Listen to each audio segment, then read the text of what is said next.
Hey everybody, I'm still alive, even though I haven't posted anything on YouTube or Substack in way too long. So let's fix that starting now. Hi, Reverend Jim Keat, Minister of Digital Worship and Engagement at the no, what's my title? Minister of Digital Worship and Education at the Riverside Church and Director of Online Innovation at Convergence. Too many hats. It's been a juggling kind of season. I wanted to share some stuff. In fact, I'm going to share four stuffs, and this is part one. Recently, we had a preaching and worship online summit at Convergence that I hosted, talking with preachers and worship leaders about why and how we do what we do, especially in a time like this.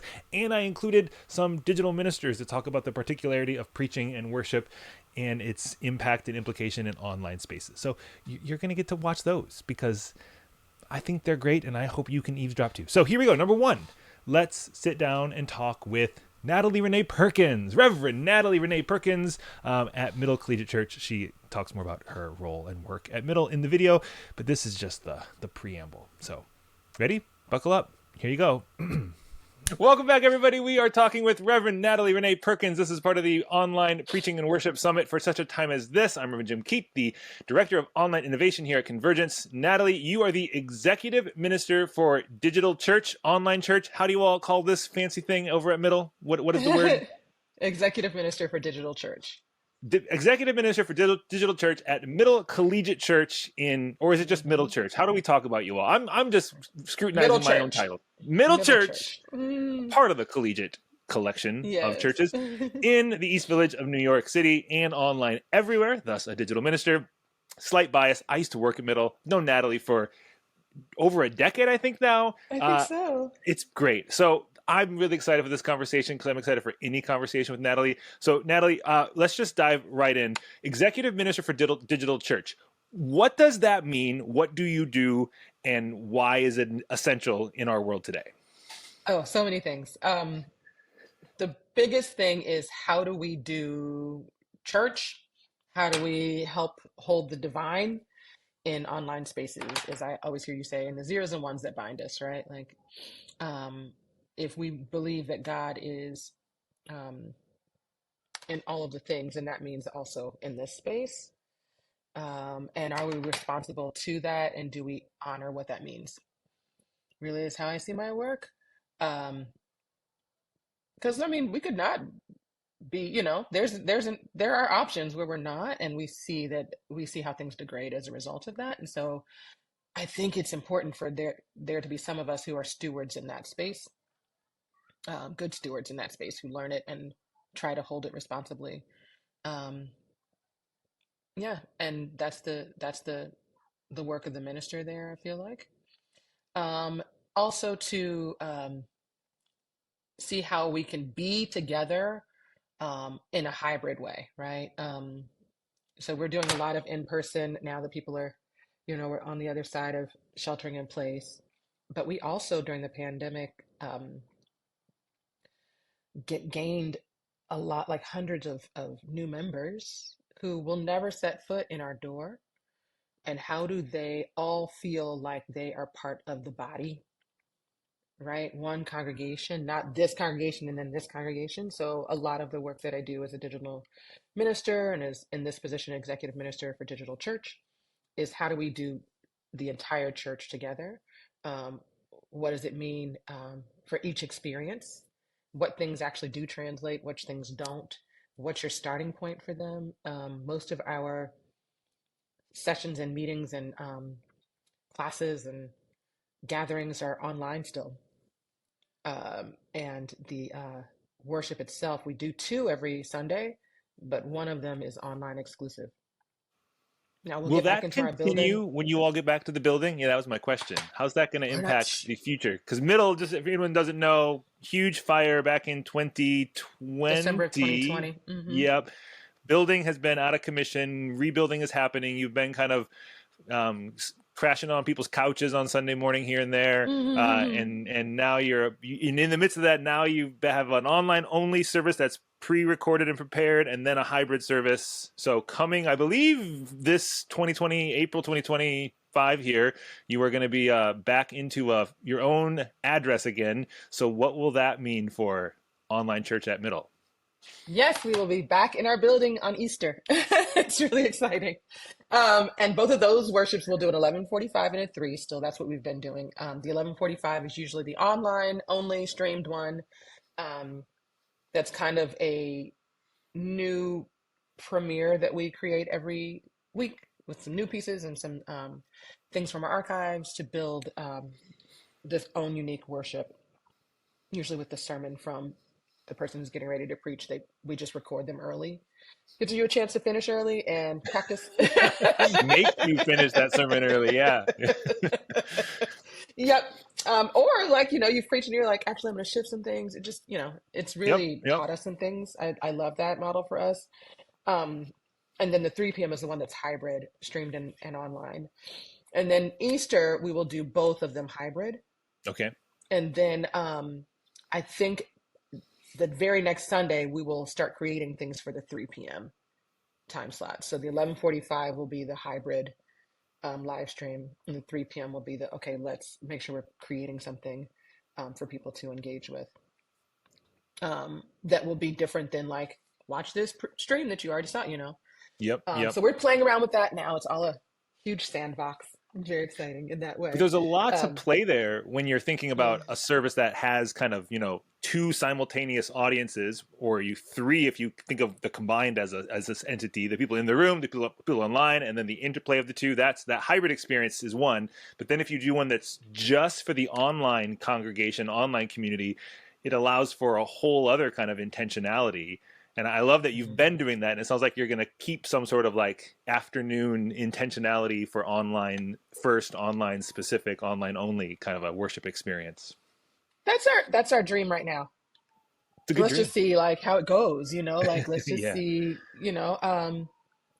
what people want. And so that's really what we're doing right now is just asking some Yeah. questions of our congregation in our newsletters right now. Like, okay, here we go. Like, what is it that you all want to show up to? Yep. Yep. We won't be doing any programming or anything in our building until I think July 1. Okay. So we're still going to be doing a fair amount like online. Yeah. And I think it's going to be important for us to model that for our people that this is important and we still hold this intentionality with you, Yeah. you know? It's easy to Um, worship a physical space. So once you have it again, it's easy to suddenly do yeah. all your programming in that space because you got it. Got to Hmm. put it to good use. And Hmm. yes, but let's not do that at the expense of forgetting all those people who, like you said, will never or can't ever set foot in that physical space. How can they Hmm. still feel included and participate in what you're all Right. And doing? how important, like, is your work important to the world or not? Yeah. So we have the conference coming up in October, and we are building a digital conference that is happening at the same time. There will be some things that will obviously be streamed directly to that, but there will be some things that are unique to that space so that people who want to either do it by themselves can, or if they want to create a whole cohort where they are, I've been calling them conference pods, then they'll have like materials in which they can do that, right? They can do breakout rooms in their city and wherever they are in the world. And we've had some interest in that as well, that allows for people to buy like a package. How many people are going to be there? This is what that is. And that's just a little bit different than the in the room experience, but you still get an in the room experience, Oh yeah, that is because unique to that's your thing. one. You're it's easy to think that the people who are online are just disembodied, numbers, but we're all embodied. Hmm. I'm still Hmm. in person, even if my Hmm. person's not physically next to your person. I'm still in a room, even if I'm not in that room. So Hmm. how do we be intentional about just being aware of where these people are, how these people are, how we can, facilitate the experiences or invite them into particular experiences, even if it's not just the Yes. one that I'm physically seeing in the air I'm physically breathing. Yeah, there's a lot of balls to juggle here. You gotta whoo. This is a few things at once. But the other like exciting thing to me is like, so how do they have that experience before they hit start or play or, Yeah, and how do they have it after? Like, what's the whole container of it? Do they get to hold on to that in some way? yeah, um Outside of, okay, that's done, and then they're yeah. like off to, you know Yep, it's a yep, holistic experience as you're naming, yeah, right? yeah. Which is what we hope. a Sunday morning worship experience would always be. I think some places they just tend to be academic, intellectual exercises, but I think the goal we would agree is that they have a holistic, embodied resonance. And then how do we bring that to online spaces? So that's a question I want you to just directly hit at. Preaching and worship, they can and should be embodied experiences. So what does Mhm. preaching and worship look like in online spaces? Whether you're thinking of the, Sunday morning thing, or how that gets reimagined given what, this technology empowers and allows. Yeah, I think it gives you a chance to. So I am one of those people who loves like different iterations of the same thing. I know I might be in the minority of that, but like let's take The Color Purple, right? There's a book, and then there was a movie, and then there was a musical, and then there was a remount of that musical that was slightly different and more like a whole different take, and then there was a movie musical. Like I love that kind of thing, and I think of this like that, right? So if you're preaching to a direct to camera sort of thing, right? Just in the room. That's one thing. And there are different things that I can do with my sermon because it's just going to be my face on the screen talking to a camera. Then I can do in the room. And so anytime I get a chance to preach, those are two different things that I'm creating based off of the same source material. Um, and we're doing the same thing with Good Friday, right? Like we're doing like little 90-second sermonettes that will drop throughout the 3 hour period on Good Friday. But we're also just doing one noon to one worship that is 7 minute sermons with pieces of art that so it gives us a chance again with it's the same material, it's Good Friday, it's these seven last words, but how do you present them in different ways depending on like the audience, right? Depending on the people who are going to YouTube it, right? Or depending on the people who are going about their Good Friday but like, oh, got a notification that Middle just dropped something on TikTok or Instagram or whatever. There's another church, I don't know if you are subscribed to their text, that will send you a text message like all the way through Easter or through Holy Week, and it's just like it's kind of like news updates as if you were at that time. Oh, wow. It's really cool. Yeah. So stuff like that. That there's all these different ways in which you can take the same thing and play with it in different ways in which people receive information Yeah. right now and are Yeah. trying to like sit with the thing, right? Um, Yeah. my prayer is that we open ourselves up to that and don't, Yeah. like when we open our eyes, I prayed this morning, open our eyes to the creativity of it all, right? Like that we may Yeah. see even a bit further than what our imaginations have gotten to so far, and may the I divine I spread that love out and that. broaden it.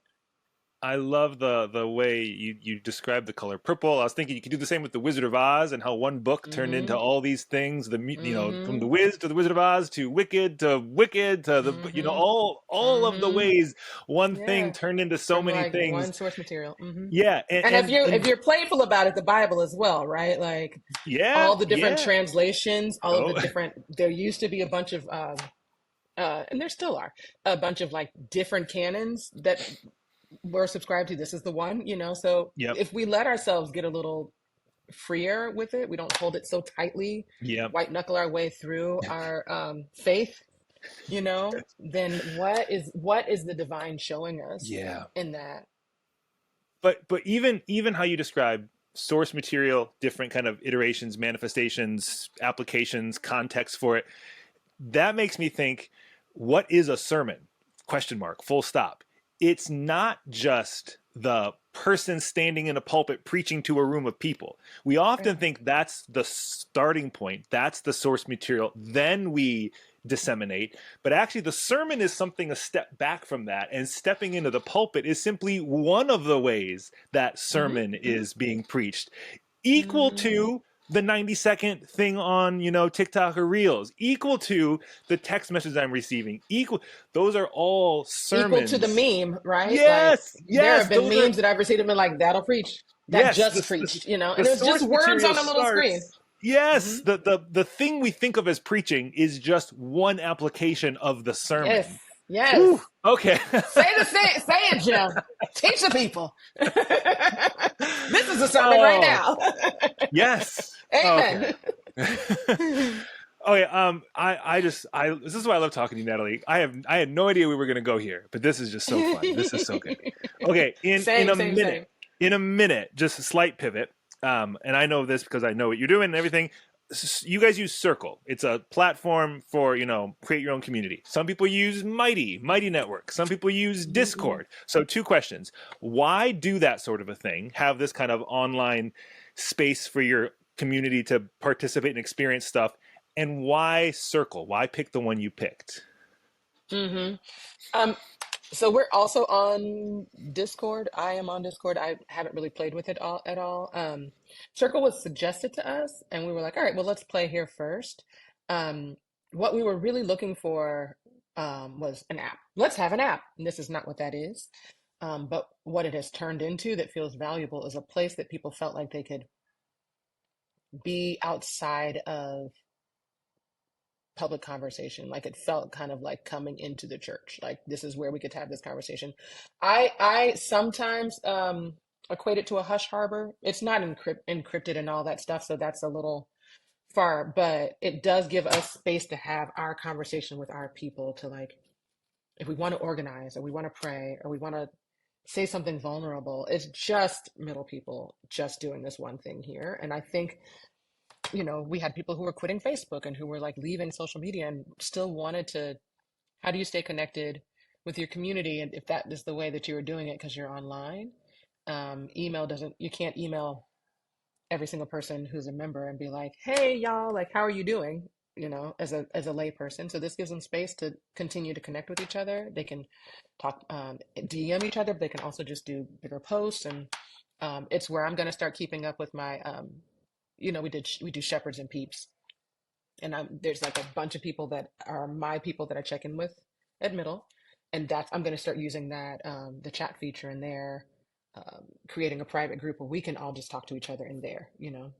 And I think that that is similar to like a Discord or WhatsApp or something like that. Yep. So to me, I'm like, let's just stick with what seems to be an interesting and workable model. There's some other stuff Yeah. they have in there that we could play with that also encompass other things. Like, do I need to have a Zoom meeting or can I just go live in my group, Yep.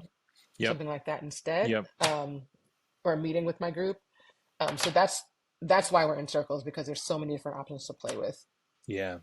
But I love, even like you're Mm. saying, it's this sense of, it's like you're walking into church. It gives you the sense of connecting with the people in that easy, casual way. So anyone can say, how y'all Mm. feeling? Rather than it being like, do I have everyone's email addresses? Is this going to feel odd if I have a breach of sharing? Like, Yeah, that's, get and out of it's my the inbox. container of it, right? You know Yeah. who it is that you're talking to. Like you can Yeah. send the email, sure, but everybody can't respond in a way that everybody's going to hear it, one.